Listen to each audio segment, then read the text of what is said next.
You have any idea how long this took? Oh, now that I'm through this barrel, I'm gonna make a smoker out of it.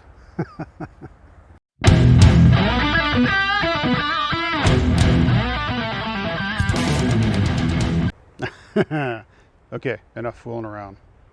Hey there guys, welcome back. Your man Porter here again. So from what you got from my little intro there, we got our hands on a whiskey barrel today, and we're looking at this thing being like, you know what, this would make an amazing smoker, right? So what we're going to take you through today, we're going to modify this barrel to keep it looking perfect actually, and we're going to use the straps on the wood. We're not going to try to add too much stuff onto there so it still looks the proper way, so you can still have this thing in your yard somewhere, and then when you want to actually pull it out to start smoking some meat or some fish, you just spark up the old smoker, good to go. I apologize, it is very windy today, so hopefully it doesn't come out too bad on the audio, but let's get going on this, and we're going to take you on a step-by-step on how we have transformed this barrel to a smoker. All right, so today I'll be working with one of the outlaws. His name is Charles. He probably won't be talking a whole lot through this video, but you'll see his hands kicking around and whatnot, and it's just something like that needs a bit of help, right? Plus at the same time, it might be staying at his place, so he wants to help obviously. So what we're gonna do is gonna be pretty simple. We're gonna start by reinforcing this barrel. What I mean by that is we're gonna drill a couple holes where we plan to make our door to open into this, right? The holes are gonna be there so that we can put screws through the metal and the wood, and then it'll keep the whole barrel together, right? Because the problem is as soon as you cut these bands, the whole band should just kind of fling off and then it won't hold anything anymore. So we've decided we're gonna use from the bottom of this band to the top of this band here. So this middle band is the one that we have to focus on. So what we're gonna do is choose the appropriate size of opening that we want between two existing seams. And then afterwards, we're gonna start drilling through the bands, putting a couple extra screws in there. They're gonna rust over time, so they're gonna look just like the band does right now. So don't worry about if the screws are too shiny right off the bat there. It's just normal. So yeah, first thing we're gonna do, we're gonna get this thing measured out, drilled out, and put some screws into it. So I don't know if the camera is gonna pick this up, but we went ahead and marked out where we're gonna be drilling the holes. So when we're doing this, what you want is just to drill through the metal strap, not through the lumber itself, because then the screw won't have anything to bite onto, right? So we're just gonna go ahead, drill these holes, put the screws in, and then yeah, we'll do a little update afterwards.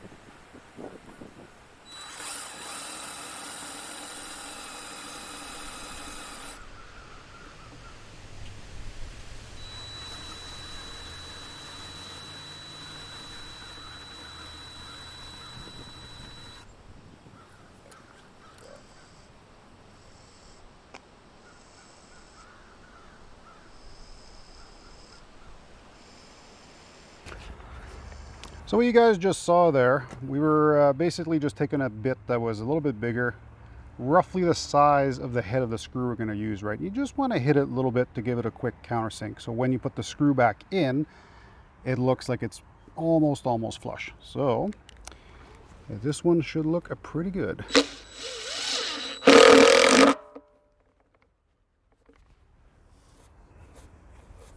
I call that perfect.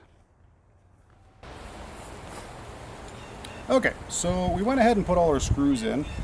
The next part that I'm thinking about doing here, which is going to make our life a lot easier, is to put the hinge in. So we want the door to be able to open out and come back in.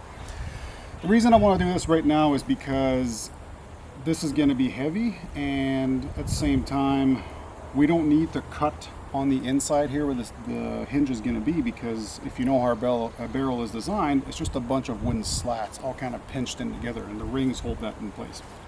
So basically we're going to put the hinge right where one of these separations already is, and we're going to use that to open up. Now the hinge is a bit specific. So in the best of worlds, you have one that's a little bit longer like this and thin where this portion of it is. The reason being that you have to think a barrel has a curve to it, so you can't put this big rectangular surface like the one that's right here, but I'll explain that in a second. You don't want to have a big rectangular surface because a smaller surface like this one here will be easier to kind of fit in that contour. So what we're going to do for this portion here is that the top screw, we're going to put it over the strap, which will help to offset that curve. And then for the bottom portion, we simply got a couple washers that we're just going to use to try to fill in that gap a little bit. The two middle screws are close enough. They should be fine. All right, so we had a little bit of a dog meltdown there. Not a big deal. What I was trying to say is that this portion here is also straight, and then the barrel has a curve this way as well. So that's not the end of the world. When we put these two first screws of this portion there, simply take a little piece of wood or a hammer or something and try to bend the tab a little bit, and then the screw should pull and do the rest of it. So yeah, we're going to go ahead and put that hinge in, and then we're going to get to cutting.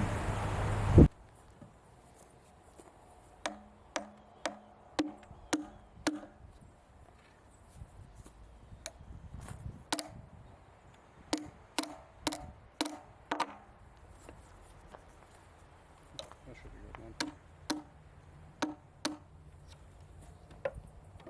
Protect your eyes. You only got two of them.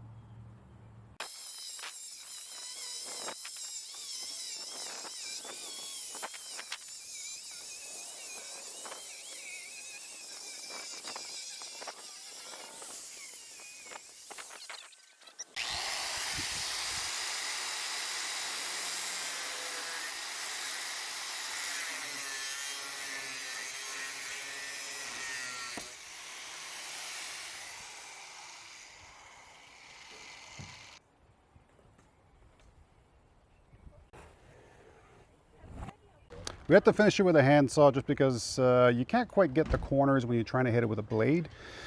It did what we wanted in the sense that it sealed up the wood, but I'm pretty sure you guys all noticed when the door swung open, it was a little flimsy, right? So I gone ahead and did a little test here to see if I can fix it, and I'm pretty sure it'll turn out just great. So what I'm planning on doing, I've already done it on the first one here, you could probably see that already, is simply just to put a toed-in screw on every piece of wood to keep it from flexing. So the exterior one here was extremely flimsy. After I put that screw in, she's nice and solid now. So we're going to go ahead. We have another 6 to do, and then we're going to make sure the door fits nice and tight, or at least as best it could. Ah, the sound of the birds and of the wind going through the trees. I thought I'd explain a bit more what's going on here. So a toe, when I'm saying toeing in, all I'm doing is we're holding the door in place. We're kind of pre-drilling it with a little bit, and then we countersink a hole with the bigger bit. And all these holes are angled, right? So when you put the screw in, it holds the two boards together, and it helps makes the door a little bit more rigid. So we got it. We got all the boards done, and we tried doing something here. It didn't really work that well, but I thought I'd put it anyways. So the door basically sprung, it kind of went flat a little bit. So we had to try to give it a curve a little bit. So my initial idea was to use this wire here and then twist it and then put a screw, and it didn't really work too well. It broke actually. So then what we did afterwards is we cranked the door with a ratchet strap and put the chain that you just saw there. So that chain turned out being perfect. After we had the right shape in there and everything, it was good to go. And then the final little bit is this this little latch here. The latch, very, very simple. All I did basically is just make sure I knew exactly where I wanted to put it, and put the first hole in. It might be a little bit hard to put in, but I mean, you can just grab a pair of pliers or a screwdriver or something, and it works pretty good. So once the first part's in, then you just kind of find out roughly where the other one's going to go. And then once you install it, you'll see in a little bit here, I tap it with I think it's a pair of pliers or something. You can bend these loops a little bit to try to, you know, if it's a little bit too far or a little bit too loose or whatever, you can move them either way and then at least it gets the door, or gets the latch, if you will, to be nice and tight. So just thought I'd add that in there, and yeah, let's keep going with this. All right, a few days later here, okay, I'm not gonna lie to you guys. So we tried a couple different methods here to get the heat source going. So my bad, I always assumed for some reason that the top elements on a stove ran on 120 volts. Must have been just a stove I had back in the day, because the one that we had, we cut it all up and everything. Turns out even the top is 220. So we went another route.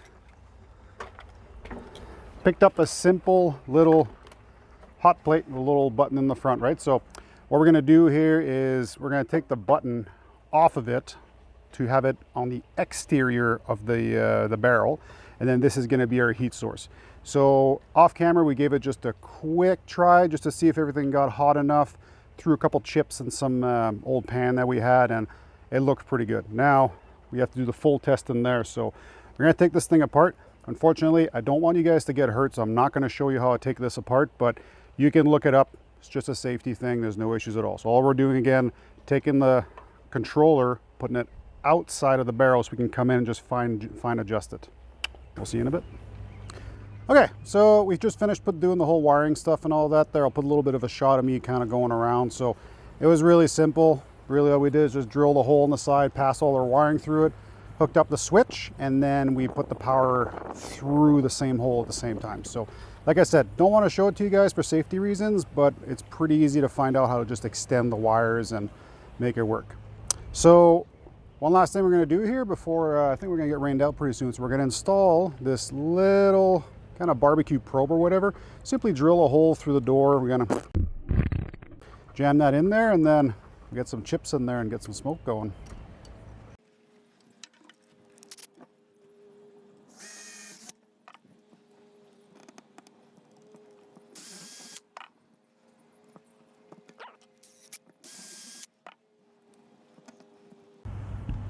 As you can tell, I got that on the first try.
Well guys, I hope you appreciated this one. I thought it was a great success, to be honest with you. We tried it with some fish, we tried it with some pork chops. We have a little recipe going on for some jerky here. It's gonna be going in here pretty soon. So honestly, the sky's the limit when it comes to this thing. So we augmented it with a little horseshoe handle here, and then we sanded the hinge on the other side to make it rust a little bit, so it gets to look a bit more rustic and look the part a bit more. I had a lot of fun doing this thing, and I really hope you guys learned something and had a lot of fun watching this. A little friendly reminder to comment, like, share, subscribe. All that stuff helps me out, especially this being a relatively new channel. So, oh, hey buddy, how's it going? You know, if you got a chance and you like this, I appreciate it. I love reading the comments, and we'll see you on the next one.